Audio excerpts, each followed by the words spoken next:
कि एकादशी की इतनी महिमा क्यों है, एकादशी की ही इतनी महिमा क्यों, दसवीं और तिथियों की क्यों नहीं।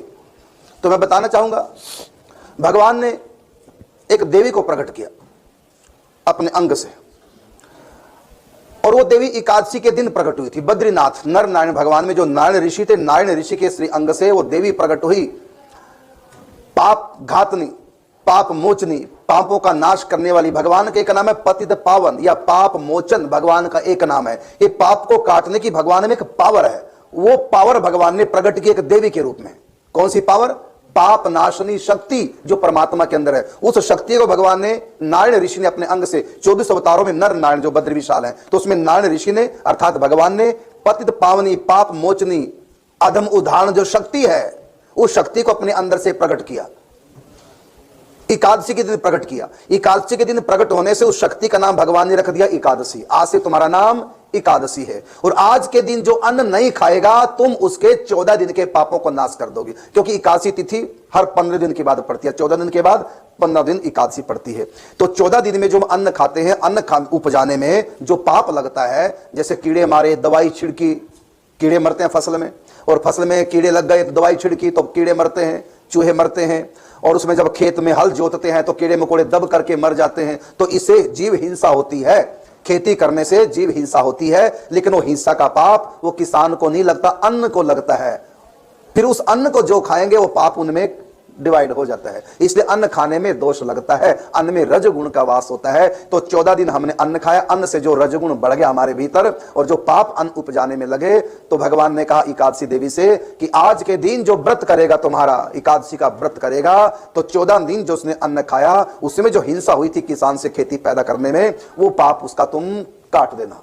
और अनजान में भी ये भी है, जैसे ब्रह्म हत्या है, हाँ, गो हत्या है और परगमन है, ये सब पाप भी एकादशी के दिन अन्न में तो जितने भी हमसे पाप हुए हैं, सारे पाप अन्न में निवास करते हैं। एकादशी के दिन जो अन्न का परित्याग करके व्रत करता, उसमें भी ईमानदारी का व्रत है, निराहार अर्थात जल भी नहीं पीना। जितना अधिक तप कर सकते हैं, एकादशी के दिन तप करने से 14 दिन के अपराध पाप, स्वयं के किए हुए पाप भी नष्ट हो जाते हैं। लेकिन ये कलयुग है, इतना कठिन तप आप नहीं कर पाएंगे, तो कोई बात नहीं, कम से कम अन्न का त्याग तो कर देना चाहिए। और ये सबको पता, सबसे ज्यादा कीड़े मकोड़े मरते हैं चतुर्मासा में होते हैं, और ये धान की फसल चतुर्मासा में ही होती है, चावल की फसल। तो चावल की फसल में सबसे अधिक कीड़े मरते हैं और दवाइयां उसी में सबसे अधिक छिड़की जाती है। इसलिए कहा कि चावल खाने का मतलब तो एकादशी को कीड़े खाना है ना, इसलिए चावल तो बिल्कुल परित्याग कर दिया गया है। तो वैसे अन्न का परित्याग है। तो ये एकादशी देवी क्या करती है कि जो एकादशी के दिन अन्न नहीं खाता, उनके पापों को शमन कर देती है। कि श्री अंगों से अनंत प्रकार की शक्तियां, तो उनमें एक शक्ति, जैसे गंगा जी भी भगवान के चरणों से प्रकट हुई, वो भी भगवान के अंदर से प्रकट हुई है। गंगा जी भी, वो भी पतित पावनी है, पतितों को पावन करने वाली। जैसे गंगा जी पतित पावनी है, ऐसी एकादशी एक और देवी जो पतित पावनी शक्ति के में प्रकट होती है। इसलिए एकादशी का जो व्रत करते हैं, ये सारी पावर भगवान ने दी नहीं करती है। इस दिन व्रत करने से भगवान विशेष संतुष्ट होते हैं। भगवान इस शक्ति से बहुत प्यार करते हैं, एकादशी शक्ति से। बिहार है शायद, एकादशी को दाल छू सकते हैं क्या? है, छूने में कोई दोष नहीं, छूने में कोई दोष नहीं, खाना नहीं। महाराज अगला प्रश्न है, एक अलग ढंग का प्रश्न है। निम्बार्क संप्रदाय की व्रत उपवास और नियम की जानकारी की कोई पुस्तक प्रकाशित हो तो कृपया बताएं।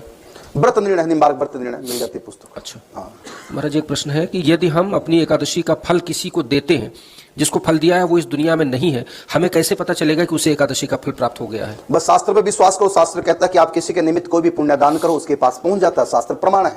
और उसको भी मिलता है। हाँ, उसको मिलता है, उसको भी मिलता है जिसके लिए किया जाए, और जो करने वाला उसको भी मिलता है। उसको प्रमाण चाहिए। ये प्रमाण तो अनुभव सिद्ध कर सकते हैं साधक के पास ये शक्ति नहीं जो उसको पता चल जाए। सिद्धों को पता चल जाता है, साधकों को नहीं। आप सिद्ध नहीं, आप साधक, इसलिए आपको पता नहीं चलेगा। आपको तो शास्त्र की बात पर विश्वास करना पड़ेगा। शास्त्र कहता हम किसी के लिए भी एकादशी व्रत दान करें तो उसको फल प्राप्त हो जाता है। महाराज एक सिमिलर प्रश्न है, दिल्ली से मुनेश जी हैं, एकादशी व्रत में क्या खाएं और व्रत करने से क्या फल मिलता है? हाँ जी, एकादशी व्रत में क्या खाना चाहिए? वैसे तो मैंने बता दिया, ईमानदारी की एकादशी में कुछ भी नहीं खाना चाहिए, पीना भी नहीं चाहिए। ईमानदारी का व्रत यही है। लेकिन थोड़ी थोड़ी बेईमानी चलेगी, क्योंकि कलयुग है। अब वो क्या क्या बेईमानी है तो सुने।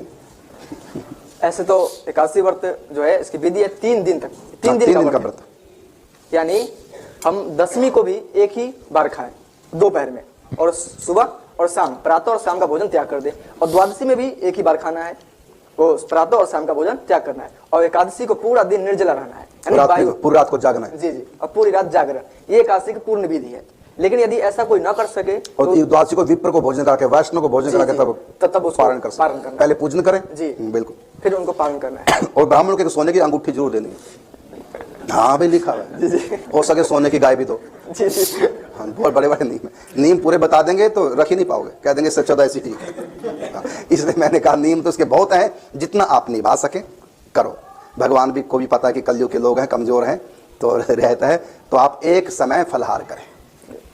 जल पी के रह, हाँ जल पी के भी रह सकते हैं, एक समय जल ले लिया, जल लेना लेकिन कठिन है तो एक समय, लेकिन जो दवाई खाते हैं खाली पेट खानी नहीं तो कोई बात नहीं, फलहार थोड़ा सा लेकर के दवाई खा ले। एक समय फलहार करना चाहिए, 2 समय नहीं।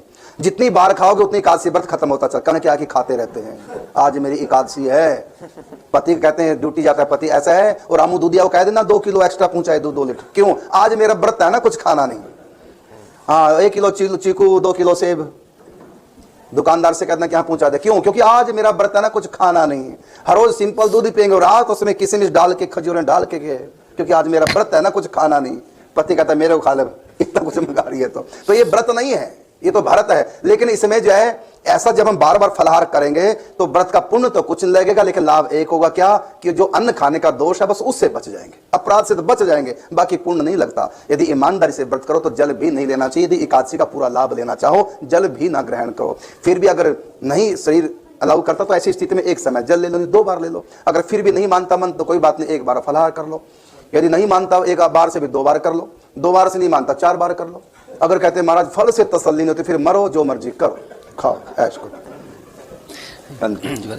गुरु जी, अंतर में प्रकाश आता है फिर बंद हो जाता है, इसका क्या कारण है? मैंने गुरु मंत्र ले रखा है और लड्डू गोपाल जी को मानती हूँ। ठीक है, देखिए प्रश्न साधना संबंधी बहुत अच्छा प्रश्न है। अंदर इनको कुछ अनुभूति होती है, कई बार नहीं होती, ऐसा भी होता है, या होते होते रुक गई। इसके 2 कारण हैं, या तो महज अपराध हुआ है, क्योंकि हम कितना भी ध्यान चिंतन करते हैं, कैसी भी हमारी समाधियां क्यों ना लगे, यदि संत अवज्ञा हो जाए, भक्त अवज्ञा हो जाए तो फिर ध्यान भंग हो जाता है, तो भीतर प्रकाश नहीं होता, भगवान का रूप का चिंतन नहीं होता। तो जो व्यक्ति महज अपराध करता है, महज अपराध करते ही अंदर से जो प्रकाश है समाप्त।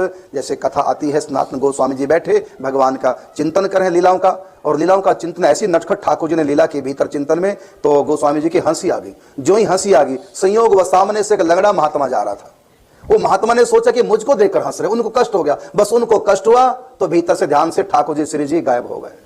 फिर बाद में संत के द्वारा, सिद्ध संत के द्वारा पता चला किसी संत की अवज्ञा हो गई, संत का अपराध हो गया, इसलिए भीतर से प्रकाश अंधकार में परिवर्तित हो गया। अब कैसे हो पता है नहीं किसने, किसका मैंने अपराध किया। तो समष्टि रूप से भंडारा किया, पूरे वृंदावन के संतों को बुलाया और समष्टि रूप से क्षमा मांगी। मेरे द्वारा यदि किसी का तिरस्कार अपराध हो गया तो मुझको क्षमा कर दो, मुझको नहीं पता मैंने किसका अपराध गलती से कर दिया। तो वो लंगड़े महात्मा उठे कि तुमको नहीं पता किसका अपराध किया, झूठ बोलते हो, कल मुझको देख करके तुम लंगड़ेपन को देख के हंसे थे। अब उन्होंने पूरी बात बता दी कि भीतर लीला चल रही थी, मैं तो लीला को देखकर हंसा था, लेकिन आप सामने थे, मुझको नहीं पता। तो गलती से गलती हो गई, मतलब महज अपराध, संत की अवज्ञा हो गई, तो चाहे हम कितने भी भीतर चिंतन चल रहा हो गायब हो जाता है। एक तो महज अपराध न बने, और दूसरी बात यदि कभी चिंतन बढ़िया हुआ कभी नहीं होता, इसका दूसरा कारण है तमोगुण, रजोगुण, सतोगुण। ये तीनों गुण बदलते रहते हैं 24 घंटे, कभी रजोगुण बढ़ता है, कभी सतोगुण बढ़ता है, कभी तमोगुण। तो जब सतोगुण बढ़ता है हमारे अंदर तो उस समय जब चिंतन करते हैं आराम से ध्यान हो जाता है, मन की चंचलता समाप्त, मन शांत हो जाता है।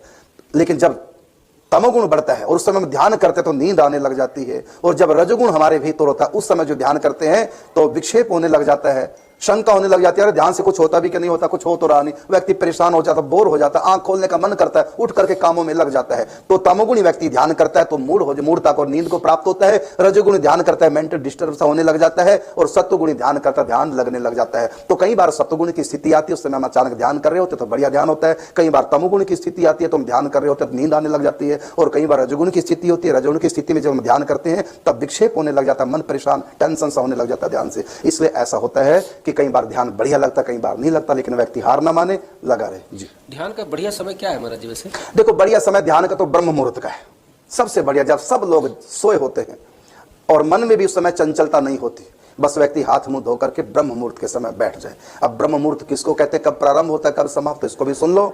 सूर्य अस्त होने का समय नोट कर लो और अगले दिन सूर्य निकलने का समय कर लो, तो कितने घंटे की रात बनी, उसको 4 भागों में डिवाइड कर दो, तो चौथा भाग जहां से प्रारंभ होता है वो ब्रह्म मुहूर्त का समय है।